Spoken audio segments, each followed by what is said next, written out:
ஆக்சிடென்ட்டா? எங்க பார்த்தாலும் ஆக்சிடென்ட். வீட்டுல இருக்க சின்ன சின்ன பசங்களுக்குலாம் பைக்கை கொடுத்து விட்டுறாங்க. அவங்க ரோட்ல எங்கேயாவது போய் வண்டியை விட்டுறாங்க. வீட்டுல இருக்கிற பெரியவங்களுக்கு தான் பொறுப்பு வேண்டாமா பசங்களுக்கு எல்லாம் பைக் கொடுக்க கூடாதுன்னு? இப்ப பாரு, அந்த அப்பா ஒருத்தைக்கு ஜெயில போட்டாங்களாமா. இதெல்லாம் இந்த அப்பாக்கு தேவையா? நாட்டுல என்னதான் நடக்குதோ தெரியல. பா போங்கப்பா, இப்பதான் அம்மா சொன்னாங்க சொல்லிட்டு கடைக்கு போயிட்டு வந்தேன். சிஸ்டியே போக சொல்லுங்க. சிஸ்டி கடைக்கு போ. சிஸ்டி போ. அப்பா ஒன்னதானே போக சொன்னாங்க, நீயே போயிட்டு வா.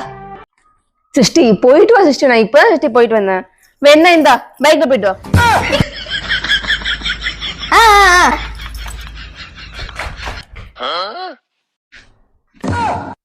இதுல ஆப்போசிட்ல வந்து இடிச்சவனு சின்ன பையனாமா, அவனே இப்ப சீரியஸா இருக்கான். என்னத்த சொல்றது போ. அக்கா பாய். பாய். இங்க பாரு, இங்க இன்னொரு ஆக்சிடென்ட் பாரு.